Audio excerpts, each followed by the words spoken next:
Listen, if you watch this video and still end up being a cheap ass on your next night out, all the hospitality workers in the world wish you would never go out to eat again, and what goes around comes around is gonna bite you in the ass so hard here very soon. What's going on, y'all? Manifest Mitchell here with another video for you today. This one is super close to my heart as I've spent the better part of the last decade or so on and off working in restaurants. Throughout my years, I've had my fair share of people leaving me no tip whatsoever on a rather expensive tab, to people just completely leaving me an absurdly generous, ridiculous tip for no reason in particular. From the vast diversity of people I've served and even more variety of tip percentages that I've received, I want to talk with you today about the proper way to tip people that do things for you. A good friend of mine once told me to always take care of the people that do things for you. Whether you're enjoying a night out on the town with your significant other, taking a vacation with your family, or riding pissed drunk in the back of an Uber because you have no business whatsoever driving your car that night, the people providing you these services are literally making all of these enjoyable experiences happen for you.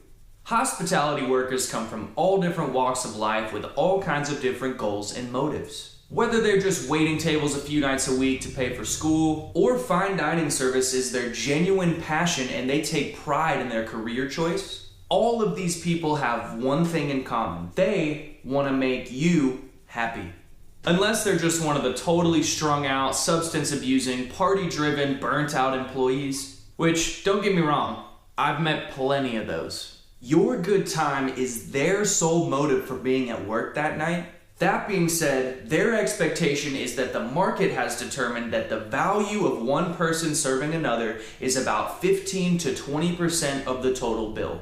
That's why they've chosen to work in the establishment that they do rather than somewhere else. So the next time you sit down at someone else's table, remember the reasons why they've chosen to be there that night and what they expect from you, as long as nothing crazy or disastrous happens during their service. For the people that haven't worked in hospitality before, there is just so much that goes on behind the scenes of good service. Your server or bartender may have been at that restaurant for several hours or the entire day waiting on you to enjoy your meal. There's basically an endless amount of side work involved in maintaining an efficient restaurant that you don't see from your view tableside.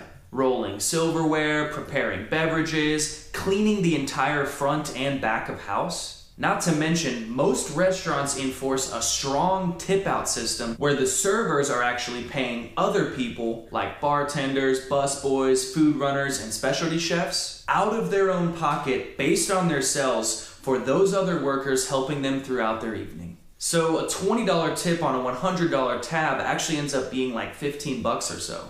Most servers tip out 15, 20, even 30% of their total tips at the end of the night to other people, and then pay taxes on everything left over. I'm not sure if you realize this, but servers and bartenders basically get paid nothing for an hourly wage. It's usually something like $2 or $3 an hour that doesn't even make it to their paycheck because taxes eat up the entire couple dollars an hour before they even see their check. Remember that if something goes wrong throughout your service, like a wrong order, spilling mishap, long wait, or something like that, oftentimes it is not the server's fault. There are numerous other people in charge of doing things for the server, and let's be honest, mistakes happen. Even if it is obviously the server's fault, have a little grace. And if the server apologizes and does their best to remedy the situation, keep that in mind as you write in your gratuity at the end of the night. Listen, the bottom line is, if your evening was filled with enjoying good food and drink, patience yet promptness from the people serving you, and relatively thorough and attentive service, you have no reason not to leave them at least 20% of your total check after taxes. In fact, if you feel like the server or bartender went completely out of their way just to make you as happy as possible, or did something special for an occasion or celebration, you should definitely be giving that person 30% or more for their extra hard work. As for transportation workers like Uber, Lyft, or taxis, and hotel workers or baggage handlers, I would definitely recommend giving them at least a few bucks or $5 or more on top of whatever they're getting paid from their employer as a way to say thank you. I hope you were able to learn a few things today about proper tipping etiquette. It's our responsibility as consumers to provide fair compensation for the hardworking men and women helping us have a good time. Who knows? Maybe if you leave a good tip one night and come back to that restaurant later, the server or bartender will be quick to get your order started. Know what you want to order before you even have to ask, and you might even develop a new friendship. By the way, if you watch this video and still end up being a cheap ass on your next night out, you're literally the scum of the earth. All the hospitality workers in the world wish you would never go out to eat again, and what goes around comes around is gonna bite you in the ass so hard here very soon. Thanks again for watching, y'all. I'll catch you on the next video. Manifest.